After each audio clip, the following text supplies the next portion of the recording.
ধন্যবাদ speaker sir. The west Bengal backward classes অ্যাক্টের অ্যামেন্ডমেন্টের উপরে আমাকে বলতে দেওয়ার জন্য।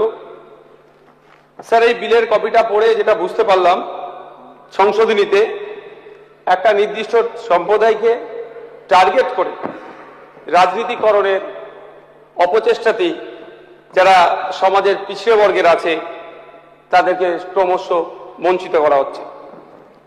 স্যার, বক্তব্যের শুরুতে আমাদের শাসক দলের বক্তা একটা প্রসঙ্গ তুললেন, বুদ্ধবাবু 10% সংরক্ষণ সরাসরি মুসলিম সম্প্রদায়ের জন্য বরাদ্দ করেছিলেন।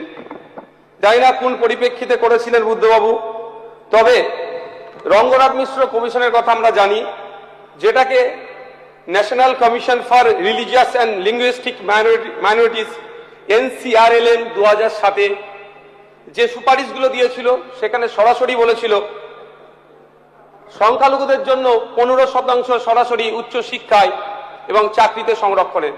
সেখানে স্পেসিফিক্যালি সংখ্যালঘু মুসলিম সম্প্রদায়ের কথা উল্লেখ করেছিল 10% উচ্চ শিক্ষায় এবং চাকরিতে তাদের জন্য কোটা রিজার্ভেশনের জন্য।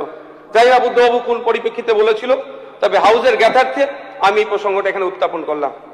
স্যার, আমি প্রথমেই এই বিলের বিরোধিতা করছি, কারণ এই বিলে আমরা দেখছি যে কোনো না কোনো জায়গায় এই সংরক্ষণের বিষয়টা নিয়ে যারা পিছিয়ে বর্গের আছে, আদার ব্যাকওয়ার্ড ক্লাসেস ক্লাসের মধ্যে যারা পড়ছে, জাতি বৈষম্য বা হিংসার রূপ ধারণ করতে পারে।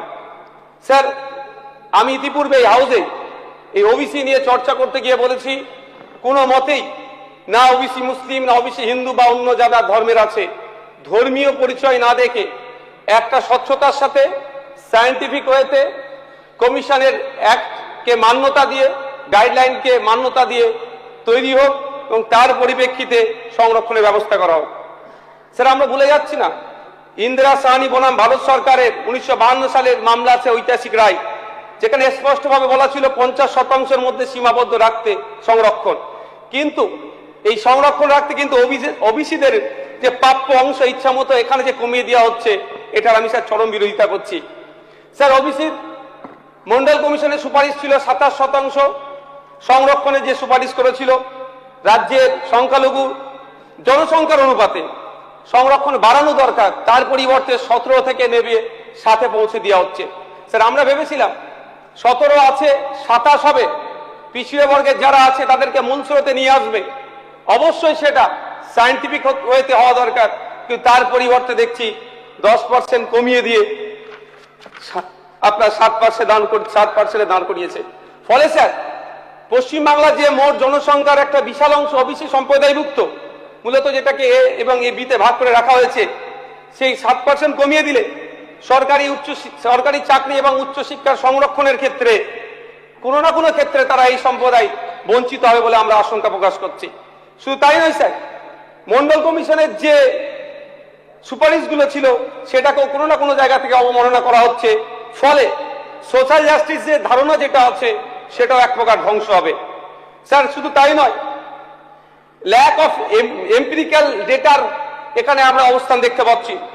সুপ্রিম কোর্টের নির্দেশনা অনুযায়ী যে কোনো সংরক্ষণ সীমা পরিবর্তন করতে গেলে নির্দিষ্ট এম্পিরিক্যাল ডেটা বা বিজ্ঞানসম্মত সমীক্ষার প্রয়োজন হয়। রাজ্য সরকার কোন তথ্যের ভিত্তিতে ওবিসি সংরক্ষণের সংকোচনের দিকে হেঁটেছে, এই স্যার বিলে সেটা উত্থাপন নয়। সেটা করা দরকার স্যার। তালিকা অসঙ্গতি, শ্রেণী বিভাগের জটিলতা। স্যার, এই বিলের 3 নম্বর ধারায় বলা হয়েছে ওবিসি তালিকা এবং সংজ্ঞা সম্পূর্ণভাবে West Bengal commission for backward classes act 1993 এর উপর ছেড়ে দেওয়া হয়েছে।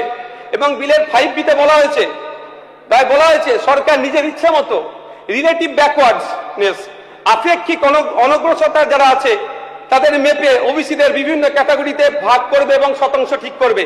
স্যার, এতেই স্যার সমস্যা সব থেকে বড় হবে। ওবিসি সম্প্রদায়ের মধ্যে বিভেদ তৈরি হবে এবং এটা একটা রাজনৈতিক হাতিয়ার ছাড়া অন্য কিছু হবে না।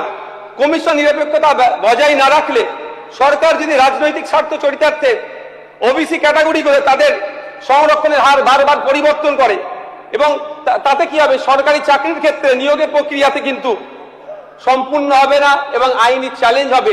ফলে এই নিয়োগের ক্ষেত্রে এমনি শূন্য পদ বেড়ে যাচ্ছে, সেটা ডিলে হবে। স্যার আমরা দেখলাম তড়িঘড়ি তফসিল বা শিডিউল গুলো বাদ দেওয়া হচ্ছে। বিলের 7 এবং 9 নম্বর মূল যে শিডিউল 1 শিডিউল 3 আছে সম্পূর্ণভাবে বাতিল হয়েছে। এটা যেটা সমস্যা হবে, এই শিডিউলগুলোতে কোন কোন জাতি ওবিসি সম্প্রদায়ভুক্ত তা স্পষ্ট উল্লেখ ছিল। এগুলোকে হঠাৎ ডিলিট করে দেওয়া বা অমিট করে দেওয়ার ফলে ওবিসিদের যে আইনি যে সুরক্ষার অধিকার ছিল বলছে এটাকে বঞ্চিত হচ্ছে এবং আমলাতান্ত্রিক সিদ্ধান্তের অধীনে করে দেওয়া হচ্ছে। এর ফলে স্যার ওবিসি যুব সমাজ চরম অনিশ্চিতে আতঙ্কের সম্মুখীন হচ্ছে। স্যার আমি এই প্রসঙ্গে বলবো, তামিলনাড়ু এবং কেরালার আমি উদাহরণ দেবো। তামিলনাড়ু স্টেটে স্যার 65% সংরক্ষণ আছে। সেখানে স্যার তামিলনাড়ুতে যাদেরকে আমরা প্রোগ্রেসিভ হিসাবে দেখি, স্যার তামিলনাড়ু মোট সংরক্ষণের 69% মধ্যে ওবিসি ব্যাকওয়ার্ড ক্লাস বিসি এবং মোস্ট ব্যাকওয়ার্ড ক্লাস এমবিসি আলাদা শ্রেণীতে বিভক্ত করেছে। এই 69% আইনি সংরক্ষণকে আইনি সুবিধা দেওয়ার জন্য 9 শিডিউল অফ কনস্টিটিউশন অফ ইন্ডিয়ার অন্তর্ভুক্ত করা করেছে তারা। কেরালাতেও স্যার সামাজিক ও শিক্ষাগত পিছিয়ে থাকা বহু সম্প্রদায়কে ওবিসি তালিকার অন্তর্ভুক্ত করেছে। স্যার আমি আশা করব কেরালা এবং তামিলনাড়ুর মডেলটা আমাদের এখানে ফলো করা হোক এবং সংরক্ষণের ক্ষেত্রে কোনো জাত ধর্ম বর্ণের ঊর্ধ্বে গিয়ে নির্দিষ্ট গাইডলাইন মেনে সার্ভে করে তাদেরকে ইনক্লুড করা হোক। স্যার পরিশেষে আমি একটা কথাই বলবো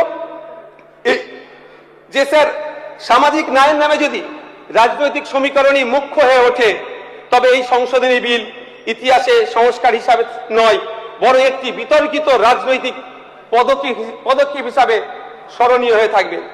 স্যার পশ্চিমবাংলার যে একটা হেভি অংশের ওবিসি সম্প্রদায়ভুক্ত আছেন তাদের কথাও আমাদের মাথায় রাখা দরকার। তারা কোনোভাবেই তাদেরকে ছুঁড়ে ফেলে দেওয়া যায় না।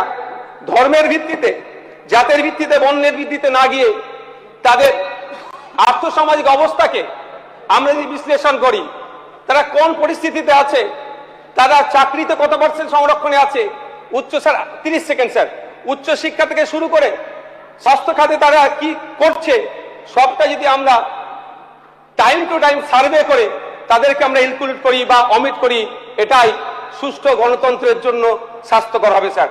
Thank you sir.